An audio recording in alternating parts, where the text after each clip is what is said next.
கானோட தனிப்பட்ட வாழ்க்கை அப்படிங்கிறது எப்பவுமே கேமரா வெளிச்சத்துல தான் இருந்தது. அவரு ஒரு பிளே பாயா தான் வலம் வந்துட்டு இருந்தாரு. இம்ரானுக்கு திருமணத்து மேல எல்லாம் அந்த அளவுக்கு நம்பிக்கை கிடையாது. அப்படிப்பட்ட இம்ரானோட வாழ்க்கையில ஜெமிமா வந்த பிறகு எல்லாமே மாறி போச்சு. அவங்க காதல் கதை பாத்தீங்கன்னா ஒரு தேவதை கதை மாதிரி இருக்கும். பாகிஸ்தான் அரசியலோட கொடூரத்தால அந்த காதல் கதை முடிவுக்கு வந்துச்சு. 1995 வருஷம் லண்டன்ல இவங்களோட திருமணம் நடந்துச்சு. அந்த திருமணம் நடந்தப்ப அது சர்வதேச ஊடகங்கள் எல்லாத்திலையுமே தலைப்பு செய்தியா இருந்தது. ஏன் அப்படின்னு கேட்டீங்கன்னா, ஜெமிமா மிகப்பெரிய கோடீஸ்வர பெண். பிரிட்டனை சேர்ந்த கோடீஸ்வரர் சர் ஜேம்ஸ் கோல்ட்ஸ்மித்தோட பொண்ணு. இவங்க லண்டன்ல ரொம்ப ஆடம்பரமான சமூகத்துல வளர்ந்தவங்க. அதுவும் இல்லாம இவங்க ஒரு யூதர். இம்ரானை பொறுத்த வரைக்கும் இன்னொரு பக்கம் அவர் உலகம் முழுசும் கொண்டாடப்படுற ஒரு ஹீரோவா இருந்தாரு. உலக கோப்பையை ஜெயிச்ச பிறகு பாத்தீங்கன்னா அவரோட புகழ் உலகம் முழுசுமே பரவி இருந்தது. அவர் ஒரு எலிஜிபிள் பேச்சுலரா வலம் வந்துட்டு இருந்தாரு. அதையெல்லாம் தாண்டி அந்த திருமணம் நடக்கும்போது இம்ரான் கானோட வயசு 42, ஜெமிமாவுக்கு வெறும் 21 வயசு தான். அந்த 21 வருட வயது வித்தியாசம் அப்போ ஒரு பெரிய பேச்சாவே இருந்துச்சு.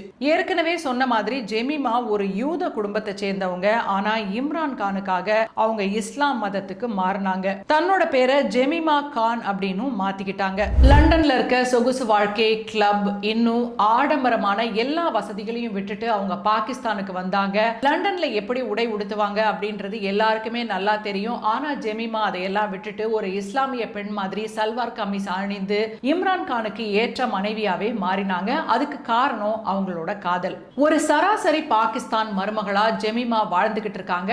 அந்த சமயத்துல இம்ரான் கான் அரசியல்ல காலடி எடுத்து வைக்கிறாரு. 1996 இம்ரான் கான் கட்சியை ஆரம்பிச்ச பிறகு ஜெமிமா அவரோட அரசியல் எதிரிகளுக்கு ஒரு கருவியா மாறி போனாங்க. ஜெமிமா யூத பெண்ணா இருக்கிறதுனால ஒரு கட்டத்துல இம்ரான் கான நீங்க ஒரு இஸ்ரேல் ஏஜென்ட் அப்படின்னு அவரோட எதிரிகள் முத்திரை குத்த தொடங்கினாங்க. அது மட்டும் இல்ல, ஜெமிமா மேலையும் சில வழக்குகள் எல்லாம் போடப்பட்டுச்சு. சிலை திருடன வழக்கு, இன்னும் வேறு சில வழக்குகள்லாம் ஜெமிமா மேல போடப்பட்டு ஒரு மிகப்பெரிய நெருக்கடிக்கு அவங்க ஆளானாங்க. இதுக்கு மேல என்னால இங்க இருக்க முடியாது அப்படின்ற ஒரு சூழலும் ஏற்பட்டுச்சு. இதுக்கிடையில பாத்தீங்கன்னா இம்ரான் கானுக்கும் ஜெமிமாவுக்கும் 2 மகன்கள் பிறந்தாங்க. வேற வழி இல்லாம ஜெமிமா விவாகரத்து அப்படின்ற முடிவை எடுத்துட்டு அவங்க திரும்பவும் லண்டனுக்கே போயிட்டாங்க. 2 மகன்களும் ஜெமிமா கிட்ட தான் வளர்றாங்க. அந்த மகன்களில் ஒருவர் தான் இம்ரான் கானுக்காக குரல் கொடுத்திருக்கிறார்.